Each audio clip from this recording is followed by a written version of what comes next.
Hello दोस्तों, welcome to only IAS. आज के डिस्कशन में हम डिस्कस करने वाले हैं इंडियन एक्सप्रेस एक्सप्लेन में से एक बहुत ही important section that is regarding rules for IAS. अब हम ये चीज़ एग्जैक्टली डिस्कस क्यों कर रहे हैं, क्योंकि देखो आपने ना आईएएस ऑफिसर शाह फैजल जी का नाम सुना होगा, राइट।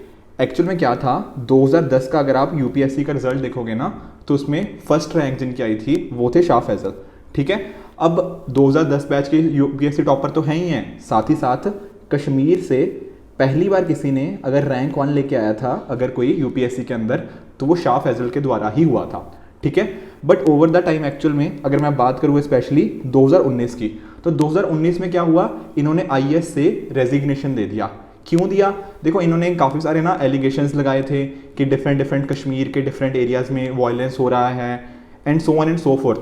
उसके बाद इवन आफ्टर ना रेजिग्नेशन के बाद जब 370 आर्टिकल को भी वहाँ से डाइल्यूट किया गया तो तब भी इन्होंने काफ़ी क्रिटिसाइज़ किया था गवर्नमेंट को। तो एक्चुअली रेजिग्नेशन तो पहले हो गया था बट उसके बाद काफ़ी सारी इन्होंने ना एक्टिविटीज़ उसके रिगार्डिंग भी करी थी। साथ ही साथ इन्होंने अपनी एक पॉलिटिकल पार्टी भी फॉर्म करी है, ठीक है ना। और पॉलिटिकल पार्टी का नाम क्या है? उस पॉलिटिकल पार्टी का नाम है Jammu and Kashmir people's movement. तो डिफरेंट सारी चीज़ें इन्होंने रेजिग्नेशन देने के बाद करी थी। बट अब रिसेंटली क्या हुआ है, अब इन्होंने अपना रेजिग्नेशन वापस ले लिया है और अब क्या हो रहा है, अब इनको सर्विस में वापस लिया जा रहा है, यानी कि ये वापस से अब आईएएस बन रहे हैं। पहले आईएएस थे, फिर इन्होंने रिजाइन कर दिया, ठीक है ना, फिर अब वापस से ये वापस आ रहे हैं आईएएस के अंदर, ठीक है। और देखो इस टाइप की चीज़ें हमारे एग्जाम के लिए भी इंपॉर्टेंट है। जैसे एग्जाम्पल देखो 2021 में क्या हुआ, एक जुडिशियल कस्टडी के ऊपर क्वेश्चन आया था, हमसे पूछा गया, ठीक है ना। अब क्यों पूछा गया था ये जुडिशियल कस्टडी के रिगार्डिंग क्वेश्चन? क्योंकि जुडिशियल कस्टडी पिछले साल काफ़ी न्यूज़ में रहा था।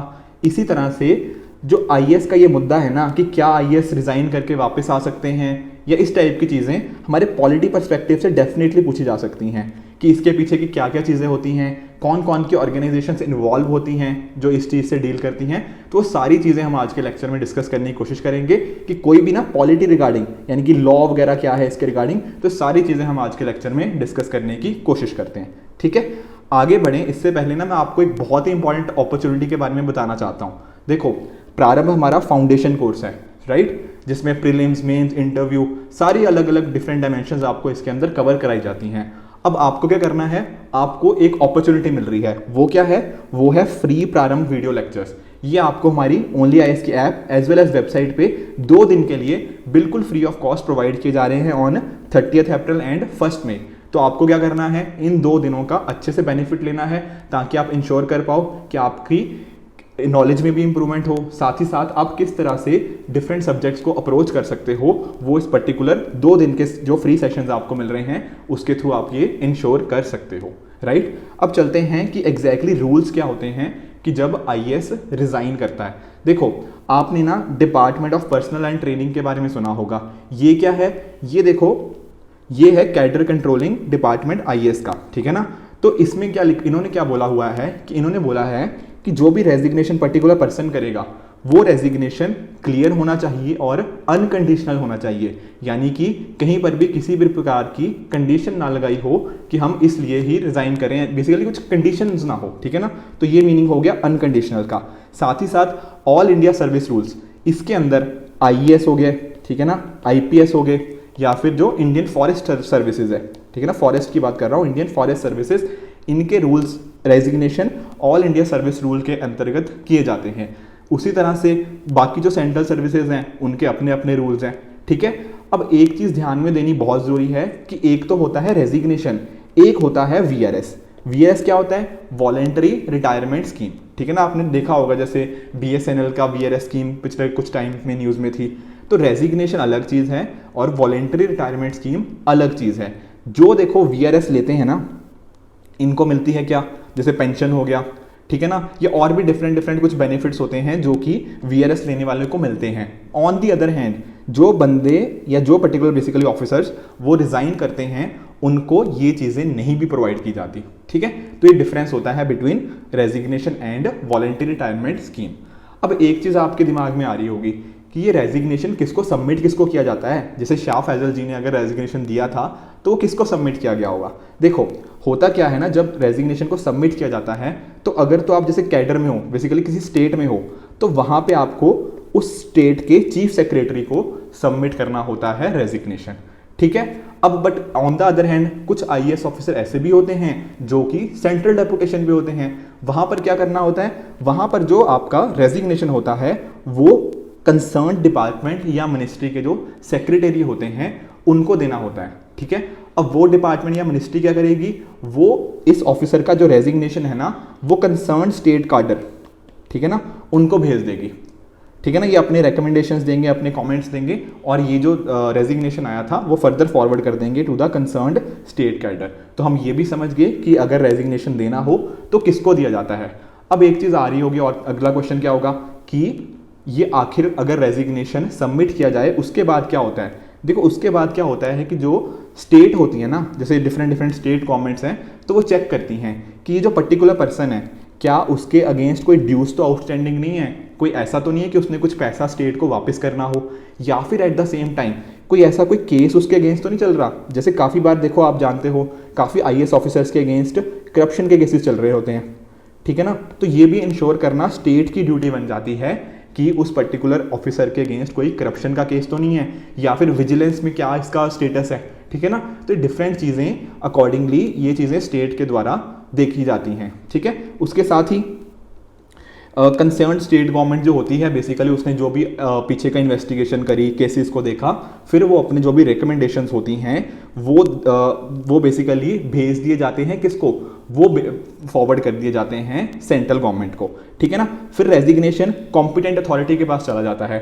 कॉम्पिटेंट अथॉरिटीज़ क्या हो सकती हैं, देखो जैसे होते हैं, आप department of personal and training की अगर बात करें तो जैसे फॉर एग्जांपल इसके अंदर मिनिस्टर ऑफ स्टेट जो होते हैं, ठीक है ना, मिनिस्टर ऑफ होम अफेयर्स हो गया। अगर इंडियन पुलिस सर्विसेज की बात कर लें तो वहाँ पे मिनिस्टर ऑफ होम अफेयर्स हो गया।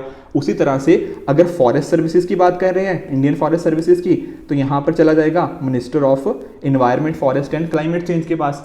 ठीक है ना, उसी तरह से देखो जो आप जानते हो कि जो डीओपीटी है, department of personal and training, इसके इंचार्ज कौन होते हैं, इसके इंचार्ज होते हैं हमारे प्राइम मिनिस्टर जी। ठीक है ना, तो प्राइम मिनिस्टर जी भी आईएएस के कंसर्न में ये पर्टिकुलर डिसीजंस ले सकते हैं। ठीक है, तो आप समझ गए होंगे कि रेजिग्नेशन के रिगार्डिंग कॉम्पिटेंट अथॉरिटीज कौन कौन सी होती हैं। ठीक है, अब एक चीज़ और, क्या रेजिग्नेशन को एक्सेप्ट करना है या रिजेक्ट करना है, ये किस तरीके से डिसाइड किया जाता है। देखो नॉर्मली जो रूल्स है ना उनमें ऐसा लिखा गया है कि अगर एक पर्टिकुलर पर्सन रिजाइन करना चाहता है तो उसको रिजाइन करने देना चाहिए। क्यों? क्योंकि देखो उसका बेसिकली मन ही नहीं है अगर सर्विस में करने का, मतलब अपने देश को सर्विस देने का, या जिस भी पर्पज से बीइंग इन द सर्विस, अगर वो नहीं करना चाहता तो उसके रेजिग्नेशन को एक्सेप्ट कर लेना चाहिए। बट कुछ ऐसे सर्टेन एक्सेप्शनल सर्कमस्टांसेस भी होते हैं जब इस चीज़ को नहीं भी एक्सेप्ट किया जाता। जैसे मैंने आपको बोला कि करप्शन के कोई केस चल रहा हो, कुछ आउटस्टैंडिंग चीज़ें हों, ठीक है ना, कुछ ड्यूज आउटस्टैंडिंग हो, उन केसेस में ये चीज़ें नहीं, मतलब बेसिकली उस रेजिग्नेशन को एक्सेप्ट नहीं किया जाता। एट द सेम टाइम कोई डिसिप्लिनरी केस पेंडिंग हो, वो भी चीज़ें आ गई। साथ ही साथ कोई बॉन्ड तो नहीं है। जैसे एग्जाम्पल से समझो, कई बार क्या होता है, मान लो एक आईएएस ऑफिसर मतलब काफ़ी बार ना ये फॉरेन चले जाते हैं स्टडी करने के लिए, कि डिफरेंट यूनिवर्सिटीज़ में कुछ स्पेशलाइजेशन में स्टडी करने चले जाते हैं। अब कई बार क्या होता है कि जब ये स्पेशलाइजेशन में अपनी स्टडी करके आते हैं उसके बाद इनका कुछ टेन्योर होता है कि जो इनको गवर्नमेंट के लिए सर्व करना ही होता है। मतलब बेसिकली अगर ये क्या हुआ यहाँ पे गवर्नमेंट के खर्चे के ऊपर कहीं और पढ़कर आए हैं, ठीक है ना, स्पेशलाइजेशन जो करी है वो गवर्नमेंट ने ही तो प्रोवाइड करी है। अब ऐसा नहीं होना चाहिए कि गवर्नमेंट ने इनकी स्पेशलाइजेशन प्रोवाइड करी है वो है नेशन बिल्डिंग के लिए, ठीक है ना। अब ऐसा नहीं होना चाहिए कल को कि यहाँ पे आपने सरकारी खर्चे पर पढ़ तो लिए बट बाद में आके बोल दिया कि अब मैं रिजाइन देना चाहता हूँ, तो ऐसा नहीं कर सकते। उसके लिए आपको कुछ टाइम डेफिनेटली गवर्नमेंट के अंदर सर्व करना ही पड़ेगा।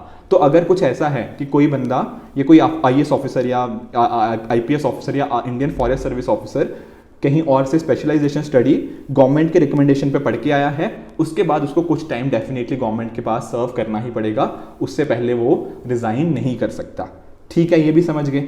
और क्या चीज़ें हमें देख लेनी जरूरी है, क्या एक रेजिग्नेशन को वापस भी लिया जाता है। देखो इसका आंसर तो आपके सामने अभी तक आ ही गया होगा, अभी शाह फैजल जी ने लिया तो है वापस, तो डेफिनेटली रेजिग्नेशन को विड्रॉ किया जा सकता है। पर उसका प्रोसेस क्या होगा, देखो रेजिग्नेशन के लिए क्या होता है कि परमिट किया जाता है, अगर ऐसा लगे कि पब्लिक इंटरेस्ट में अगर रेजिग्नेशन हो तो उसको वापस लिया भी जा सकता है। एट द सेम टाइम अगर जो पर्टिकुलर पर्सन है वो कॉम्पिटेंट अथॉरिटी को लिख के दे दे, बेसिकली जैसे मान लो कि शाह फैजल जी ने जो भी कॉम्पिटेंट अथॉरिटी थी उनको लिख के दिया कि मैं रिज़ाइन करना चाहता हूँ।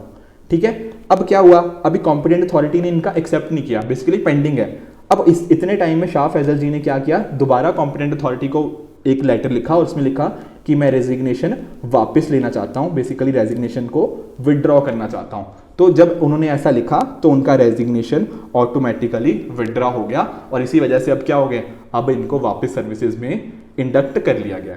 ठीक है, तो आई होप फ्रेंड्स कि आपको पूरी चीज़ें समझ में आई होंगी कि पूरा ये प्रोसेस वर्क कैसे करता है, किस तरह से जो रेजिग्नेशन है दिया जाता है, किसको दिया जाता है, और अगर रेजिग्नेशन को वापस लेना हो तो वो किस तरीके से किया जाता है। तो अगर कल को आपके यूपीएससी या तो प्रीलिम्स में इस पे क्वेश्चन आया या फिर अगर आपसे कुछ इंटरव्यू में इस टाइप का पूछा गया तो आप डेफिनेटली उन चीज़ों को अंडरस्टैंड करते हुए इस चीज़ का अच्छे से जवाब दे पाओगे।